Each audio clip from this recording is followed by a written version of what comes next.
Жолборчу жаткан жерге ит жолобойт дейт Турду Акматалиев өзүнүн Facebook баракчасында пост калтырган. Камчыбек Ташиев Кыргызстандын мурунку президенти Аскар Акаев менен Курманбек Бакиевке издөө жарыяладым деп элдин баарын күлдүрдү. Ташиев саясатта бир эле сценарист эле эмес, куудулдагы экен. Аскар Акаев Москвада МГУда эле иштеп жүрөт, а Курманбек Бакиев Минскиде жүрөт. Бирок азыр бири Россия Федерациясынын, бири болсо Беларусиянын жараны. Биздин УКМКнын кызматкерлери аларды кармамак турсун, жанына барып салам да айта албайт. Экөө тең жан сакчы менен жүрүшөт. Россия Федерациясы Акаевди дүйнөдөгү физика боюнча чыган илимпоз катары бааласа, Беларусия Бакиевди күчтүү инвестор катары баалайт. Россия Федерациясы Беларусиянын коопсуздук кызматы биздин коопсуздук кызматындай болуп, өзүнүн жаранын сатып жиберип, бетин тылтыйтып издеп атабыз деп элин алдабайт. Алар мекенине, элине берген антын актайт. Элдин кулагына кайра ысык кесме иле берсеңер, элдин кулагы күйүп чыдабай калганда, илген ысык кесмеңерге кошуп өзүңөрдү алып ыргытып жерге чабат. Ал эми Аскар Акаев менен Бакиевдин жанына жолой албайсыңар. Аны башыңардагы бөркүңөрдөй эле көргүлө. Элди алдаса болот бир-эки жолу, а силердики күндөн күнгө көбөйүп баратат. Эсиңер барда этегиңерди жапкыла. Эл чындыкты билсин. Көрчү колуч Чолпонбек Абыкеевге коомчулуктун итиркеи келүүдө. Мамлекеттик катчылыкта Чолпонбек Абыкеевдин дайындалышы менен бийликтин рейтинги түштү. Өзгөчө интеллигенциянын дээрлик коомчулуктун итиркейин келгени, тескери бурулуп кетишкени кандай? Эшегине жарыша тушагы дегендей кеп. 2007-жылы Абыкеев кандуу бийликтин чачпагын көтөрүп жүрүп, таластагы каруол чокуну грузиндер менен каза баштап, арбактардын каарына элдин каргышына калганы рас. Иши ойрондолгон. Ал жердеги Манастын сөөгүн казышып, төбө чачты тик тургузганын унутула элек. Акыры Токтайым Үмүталиева, Болот Шер, баш болгон аттуу баштуулар чуу көтөрүшүп, Чолпонбектин чоңдугуна карабай кубалап чыгышканы эсибизде. Эми ушундай улуттук баалуулуктарга каршы чыгып тебелеп тепсеп, элибиздин каскагына айланган Эркулду кантип мамлекеттик катчы кызматына дайындашты? Өтө өкүнүчтүү. Реалдуу турмушта Чолпонбек Абыкеев журналист, редактор да боло алган эмес. Ал жетектеген Аламгезди банкрот катары жабылган. Чала сабат деңгээли пас жазмакер катары сынга кабылып келгенин кантесиңер? Халтуршик жазуучу болуп да жыргатпады. Ойдон чыгарылган мистика менен адабиятты чалчыкта тебелегенде эле образ жараткан. Жазуу стили калыптанган эмес. Билими тайкы, мамлекеттик иштерден, саясаттан өзүн көрсөтө албай, дайыма жагымпоздук менен жан багып келген кайда жашырасыңар? Ушундай деңгээлдеги адамга бир мамлекеттин идеологиясын кантип тапшырышты? Марионетка тактикеден башка эмнеге жарайт? Кошумат кылып жүрүп жеткен устукан ушул болсо, элдин аң сезимине өзгөртүү киргизбей эле булгайт го. Кыскасы, бул бийликтин чоң катасы. Калыстык үчүн айткылачы, Чолпонбек Абыкеевдин чеке жылыткан иши бар беле? Билбейбиз. Терс каарман катары бүтүндөй өмүр баяны наразычылык жаратканычы. Адатта мындай кадрдын башкаларга да залакасы тийип, көпкө узабайт эле. Булак Арбакейчи. Эл чындыкты билсин.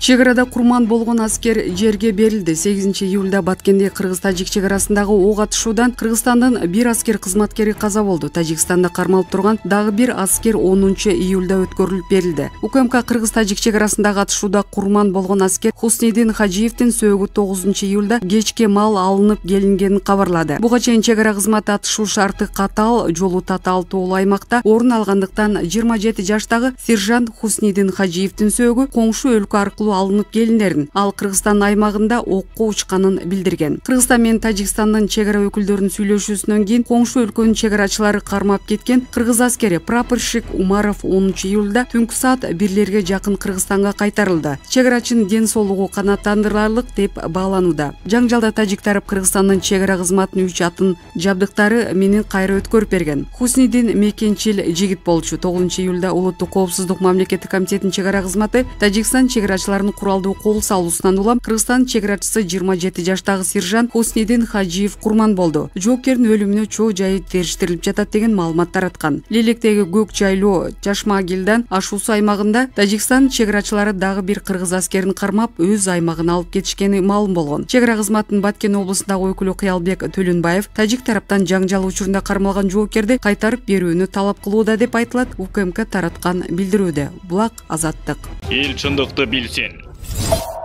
Шукурбек Эркебаев, Камчыбек Ташиев келди да саясий экстремисттердин кыялын кыйратты. Кыргызстандагы либералдуу деп аталган оппозиция тагыраак айтканда батышчыл саясатчылар жана активисттер акыркы бир нече күндөн бери импичмент деген сөздү көп кайталашууда. Кыязы Түркиянын жаранын уурдалышын шылтоо кылып, өлкөдө революция жасап жиберишкенине ишенип калышты окшойт. Бирок Кыргызстанда УКМКнын башчысы Камчыбек Ташиев кайтып келди да алардын бул кыялын ойронун чыгарды. Ташиев маалымат жыйынын өткөрүп, бул себеп менен саясий толкундоолор эмне үчүн болушу мүмкүн эместигин жай-жайына коюп кеңири түшүндүрүп берди. Биринчи кезекте УКМКнын башчысы боло турчу революцияны бүгүн талкуулап жаткан саясий экстремисттердин аракети белгилүү экенин айтты. Алардын аракеттерине жараша реакция болот. Саясатчылар ойлонуп, толгонуп, даярданып башташты. Көп саясатчыларды мен билем, алар бизде каттоодо турушат. Алар даярданышып парламенттик шайлоодон кийин революция болот деп айтып жатышат. Биздин бийлик, элдин бийлик эч кандай революция болбойт. Биз ага жол бербейбиз. Биз андан көрө революциясыз эле өзүбүзгө кетебиз. Ошондуктан саясий экстремисттер билдирүүңөрдү ойлонуп жасагыла. Урматтуу саясатчылар, эч кандай революция болбойт, деди Ташиев. Камчыбек Ташиев ошондой эле интернет аркылуу мамлекет башчысына жана башка жооптуу кызмат ээлерине карата далилсиз жалаларды жаап жаткандардагы качандыр бир жоопкерчиликке тартыларын белгиледи. Урматтуу жарандар, токтоткула. Коомчулукту чыңалтуунун кереги жок, деструктивдүү күчтөргө аракеттерге чакырык жасоонун кереги жок. Мунун арты өкүнүчтүү аякташы мүмкүн, деди Ташиев. УКМКнын башчысы Орхан Инандынын уурдалышы боюнча да пикирин билдирди. Ал Инандыны 2015-жылдан бери уурдоого аракеттер жасалган. Бир ирет чекисттер аны өлкөдөн чыгарып баратканда токтотуп калышканын айтты. Андан тышкары УКМК Орхан Инандыга Кыргызстанда уурдоого аракеттер болуп жаткандыктан өлкөдөн чыгып кетүүнү сунуштаган. Аны менен катар Камчыбек Ташиев Инандыны башка кыргызстандыктар менен салыштырууга болбой турганын белгиледи. Ал башка өлкөдө жасаган кылмыш үчүн жооп берет. Кыргызстандагы эмес, ал бизге башка өлкөдөн келди. Ал өлкөнүн бийлигинин версиясын караганда Инанды ал жакта террористтик ишмердүүлүк жүргүзгөн жана андан кийин гана бизге келип отурукташып калган деп түшүндүрдү. Ошондой эле ал Орхан Инандын экинчи паспортунун бардыгы да анын Түркияда саясий жагдай өзгөрүп кетсе мекенине кайтууга ниети болгонун билдирерин айтты. Маалымат жыйынынын басымдуу бөлүгү Кумтөр боюнча кылмыш ишин жүрүшүнө арналды. УКМКнын төрагасы бул ишке түз жана кыйыр катыштыгы бардык саясатчыларды жана атка минерлерди атады жана ошондой эле Алмазбек Атамбаев, Сапар Исаков жана башка профилдик мекемелердин ошол учурдагы башчыларын, Сентеро Голд компаниясынын жооптуу өкүлдөрүнүн аракетине юридикалык баа берилерин билдирди. Кумтөрдөн $500 000 чыгарып кетишкен, бул анык факт. Бул эпизод боюнча активдүү иш жүрүүдө, деди ал. Ал камалгандардын тизмеси да көбөйүшү мүмкүндүгүн айтты. Кол тийгиздер жок, ал Турмак Бабанов да камалды. Кумтөр ишине ким аралашкан болсо баарын отургузабыз, сиздер билесиздер. Учурда экс-премьер-министр Өмүрбек Бабанов отурат. Качандар бир Бабанов камалат деп эч ким ойлогон эмес. Баары ага тийише алышпайт дешкен. А биз тийиштик, анткени анын коррупциялык иштер боюнча конкреттүү эпизоддору бар. Асылбек Жээнбеков боюнча да эпизод бар. Ага эч ким тийбейт, анткени ал экс-президенттин иниси деп ойлошкон. А биз аны камадык, деди Ташиев. Ал Акылбек Жапаровду да эгер анын коррупциялык иштерге катыштыгы бардыгы аныкталса, жоопкерчиликке тартаарын белгиледи. Ошондой эле Ташиев УКМКнын коррупция менен күрөшүүдөгү ийгиликтерин камалган атка минерлер менен саясатчылардын саны, ошондой эле чекисттер тарабынан мамлекеттик казынага канча каражат кайтарылганын айтып берди. Мындай көрүнүш укук коргоо кызматтарында буга чейин болгон эмес, деди Ташиев. Анысы үчүн коррупция менен мындай натыйжалуу ушул убакка чейин эч ким күрөшкөн эмес. Массалык аресттер, массалык зыяндуу толтуруулар болбогон. Либералдар эмнени ойлоп табышпасын, бийликти кулатууну кыялданышпасын, карапайым кыргызстандыктар үчүн өлкө жетекчилиги Кумтөр боюнча тарыхый акыйкаттуулукту орношуп жана бюджетке коррупционерлер уурдаган суммаларды кайтарып жатканы маанилүү. Ушул нерсе бүгүнкү күндө элге жакын жана түшүнүктүү. Ал эми айрым бирөөлөрдүн кезектеги революцияны ишке ашырып жиберүүгө далалаты суу кечпейт. Биз практика жүзүндө революция өлкөгө эч кандай жакшы нерсе алып келбей турганын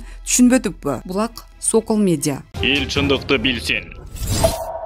Түркия жарандарына паспорт берүү иши Дүшөн Сатыбалдиев камакка алынды. Мамлекеттик каттоо кызматынын калктык каттоо жана жарандык абалдын актыларын каттоо департаментинин мурунку башчысы Дүшөн Сатыбалдиев түрк жарандарына мыйзамсыз паспорт бергендиги үчүн кармалды. Бул тууралуу Кактус медиага укук коргоо органдарынын кызматкерлери кабарлашты. Бишкек шаардык ички иштер башкармалыгынын убактылуу кармоочу жайына киргизилген Дүшөн Сатыбалдиев Түркия жарандарына кыргыз паспортун берүүдө кызмат абалына кыянаттык менен пайдаланган фактысы боюнча кармалган. Шаардык ички иштер башкармалыгынын ыкчам издөө иш-чараларды улантылып жаткандыгын баса белгиледи. Эске салсак, Түркиянын жарандары үчүн мыйзамсыз түрдө Кыргызстан паспортун бергендиги боюнча кылмыш иши кыргыз жаран Орхан Инанды белгисиз адамдар Түркияга алып кетишкенден кийин башталган. Ал фето экстремисттик уюмуна катыштыгы бар деп айыпталган. Бишкек шаарынын ички иштер башкармалыгынын маалыматы боюнча Орхан Инанды Түркиянын жаран паспортуна ээ болуп, 2012 жылдын 28 июнунда Кыргызстандын ID паспортун, ал эми 2012 жылдын 25 декабрында Кыргыз Республикасынын жалпы жарандык паспортун алган. Инанды Кыргызстан жаран паспортуна ээ болуп, Түркия Республикасынын 2024 жылдын 23 сентябрына чейин жарактуу паспортун колдонуп, Кыргызстандын мамлекеттик чегарасынан 27 жолу өтүп, Азербайжан, Казакстан, Бириккен Араб Эмираттары, Россия, Түркия жана Индияга 2014 жылдан 2018 жылга чейин каттап жүргөн. Булак Кактус Медиа. Эл чындыкты билсин. Бишкекте 17 талапкер шайлоодон четтетилди. Бишкек шаардык кеңешке депутаттарды шайлоого талапкерлигин көрсөткөн 17 жаран тизмеден чыгарылды. Бул тууралуу маалымат жыйында Бишкек аймактык шайлоо комиссиясынын төрагасы Айбек Стамов билдирди. Анын айтымында Бишкек шаардык кеңешке 18 партиядан 1258 талапкер тизмеге катталган. Бүгүнкү күндө 1238 талапкер катталган, 17 жаран тизмеден чыгуу боюнча өз арыздарын жазган дейт ал. Стамов Бишкекте 426.699 шайлоочу добуш берүү укугуна ээ экендигин айтат. Кечээ тилкеден тышкары 2277 шайлоочу добуш берди, деди ал. Булак Медиа Центр. Эл чындыкты билсин.